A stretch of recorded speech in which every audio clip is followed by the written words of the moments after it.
प्रधानमंत्री नरेंद्र मोदी और Joe Biden की मुलाकात हुई। दोनों नेताओं की मुलाकात काफी अहम मानी जा रही है।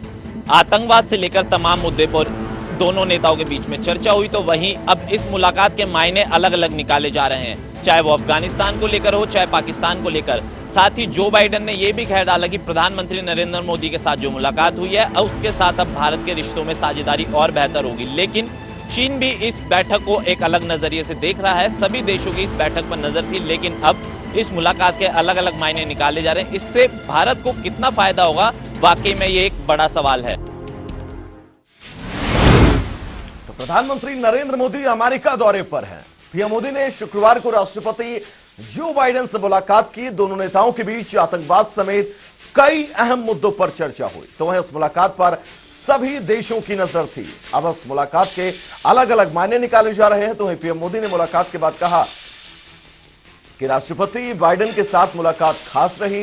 तो वहीं राष्ट्रपति बाइडेन ने भी कहा अमेरिका और भारत के रिश्ते और मजबूत हुए हैं। संयुक्त राष्ट्र महासभा की बैठक में एक बार फिर पाकिस्तान ने अपना पुराना रंग दिखाया और कश्मीर का रोना रोया। इमरान खान ने कश्मीर के मुद्दे पर झूठी दलीलों और गलत कथ्यों के सहारे एक बार फिर दुनिया का ध्यान खींचने की कोशिश की। लेकिन वहीं इसके जवाब में भारत की प्रथम सचिव स्नेहा दुबे ने उन्हें महासभा में फटकार लगाते हुए कहा कि हम सुनते आ रहे हैं कि पाकिस्तान आतंकवाद का शिकार है और ये वह देश है जो आग भी खुद लगाता है और खुद को आग बुझाने वाले के रूप में पेश करता है। अपनी आदत से बाज आए बिना पाकिस्तान ने यूएनजीए की बैठक में एक बार फिर से कश्मीर का रोना रोया। बैठक में पाकिस्तान के पीएम इमरान खान ने कश्मीर के मुद्दे पर गलत तथ्यों को रखा और भारत सरकार पर झूठे आरोप लगाए, जिस पर भारत की प्रथम सचिव स्नेहा दुबे ने फटकार लगाई और यह बताया कि किस तरह पाकिस्तान वैश्विक मंच का इस्तेमाल झूठ और फरेब फैलाने के लिए कर रहा है। पाकिस्तान एक ऐसा देश है जो आतंकियों को पनाह देता है।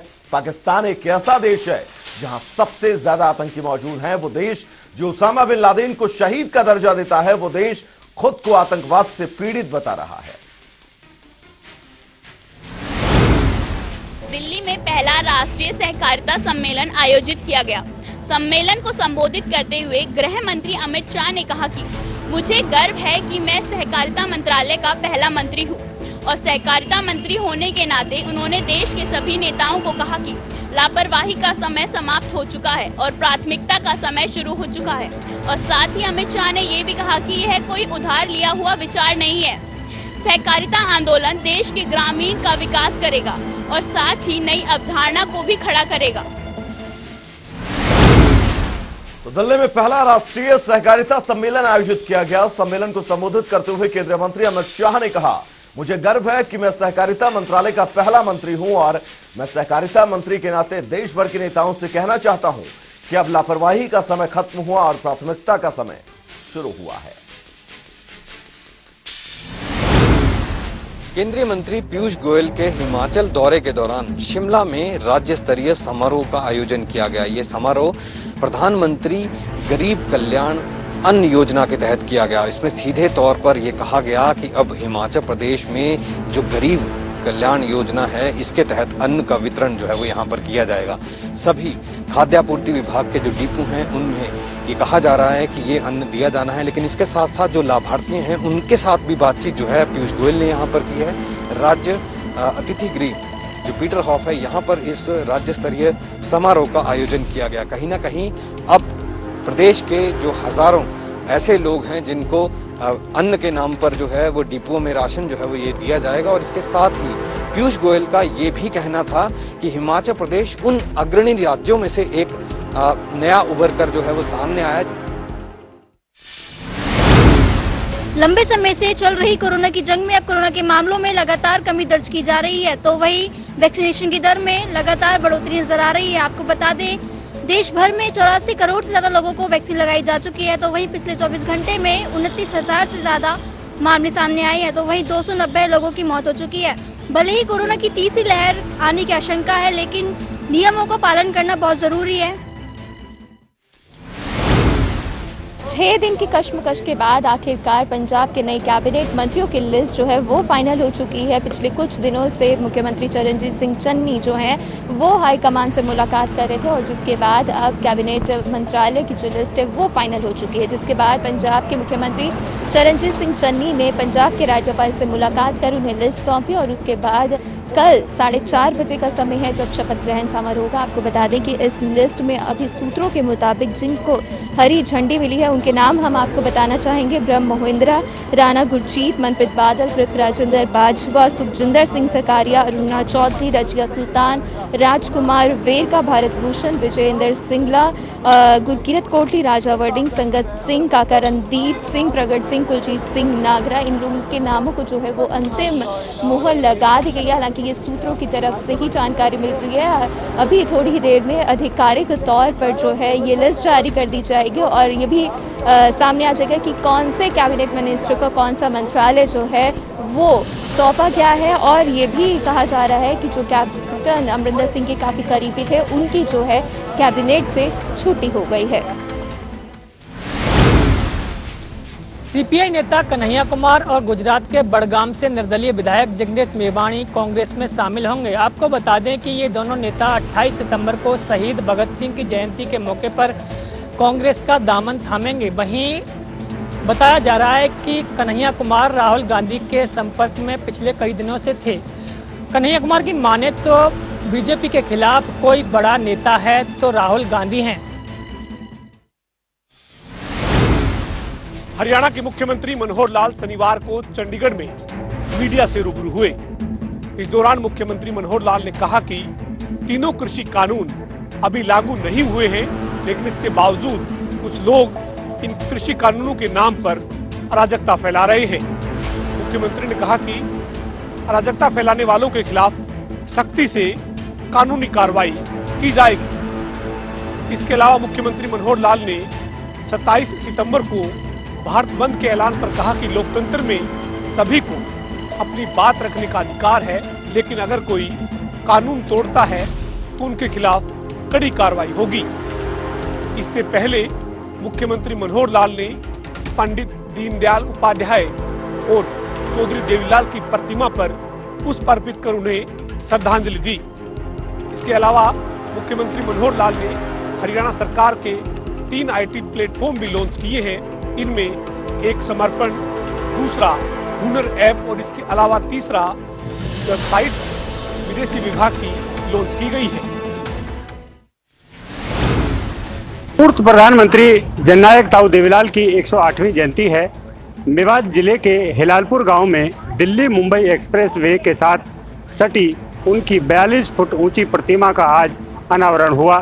डिप्टी सीएम दुष्यंत चौटाला, अजय सिंह चौटाला, दिग्विजय सिंह चौटाला सहित जननायक जनता पार्टी के कई विधायक, चेयरमैन इत्यादि बड़े नेताओं ने इस कार्यक्रम में शिरकत की। इस मौके पर दुष्यंत चौटाला ने कहा कि मेवात जिले के विकास में कोई कोर कसर बाकी नहीं रखी जाएगी।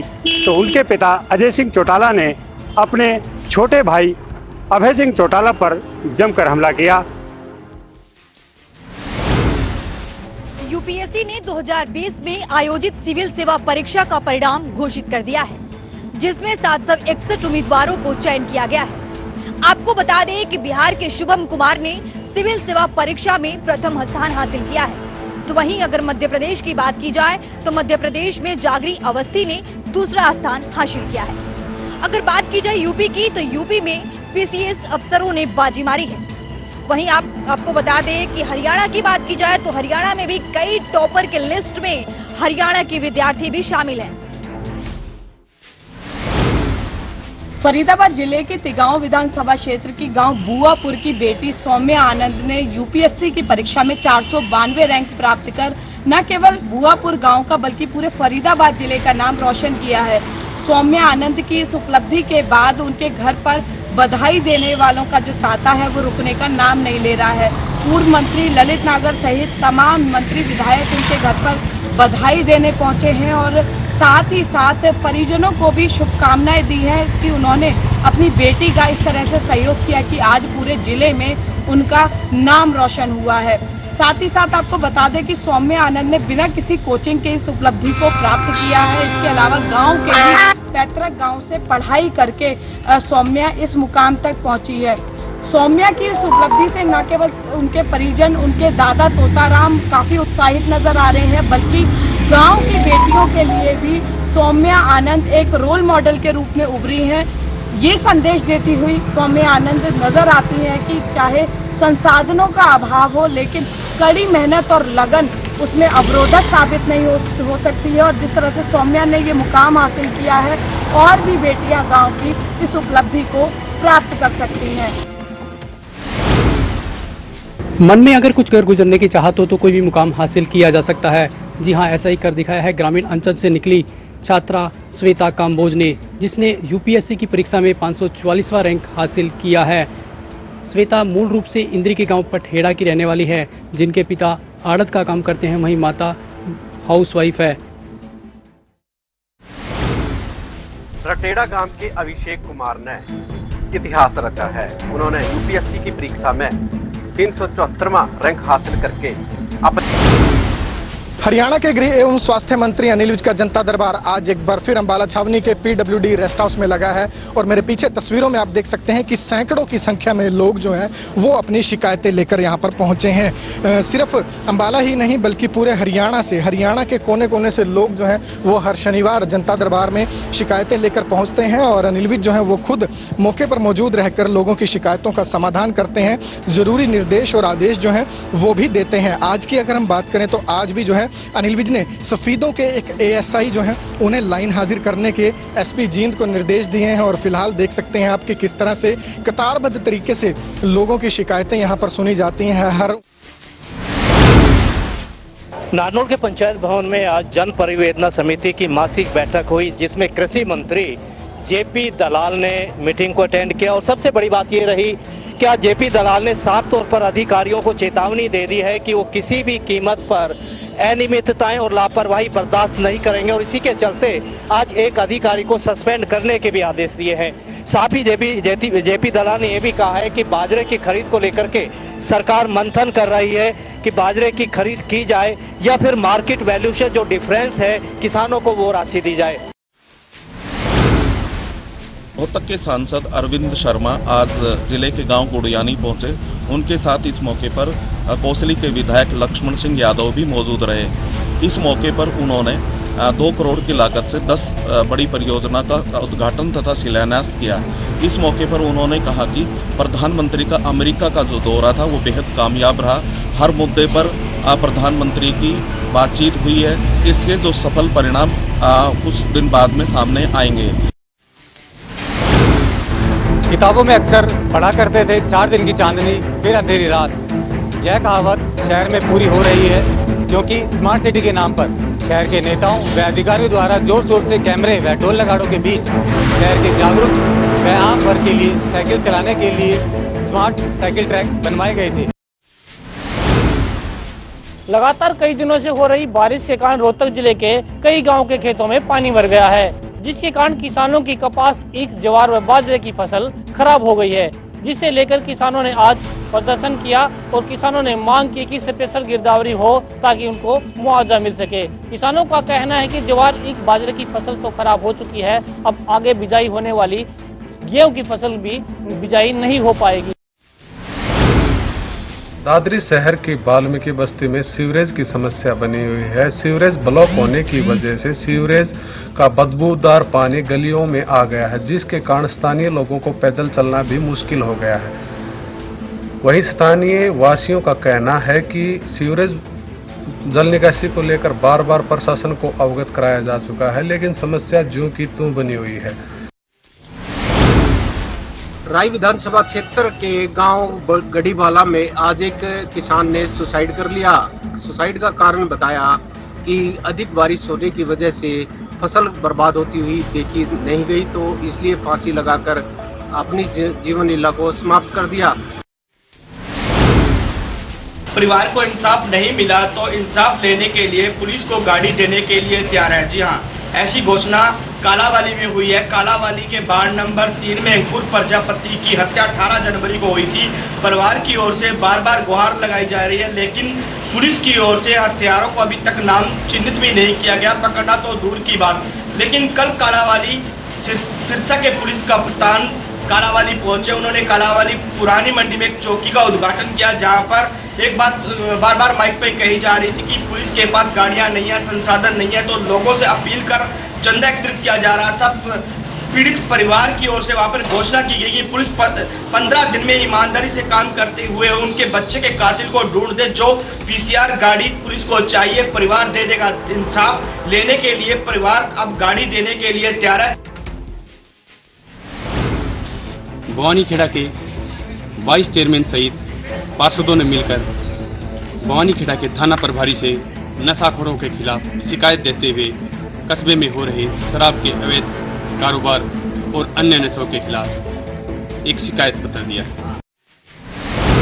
रियल एस्टेट कंपनी ओमेक्स के डायरेक्टर्स के खिलाफ अब लोअर कोर्ट में मुकदमा चलेगा।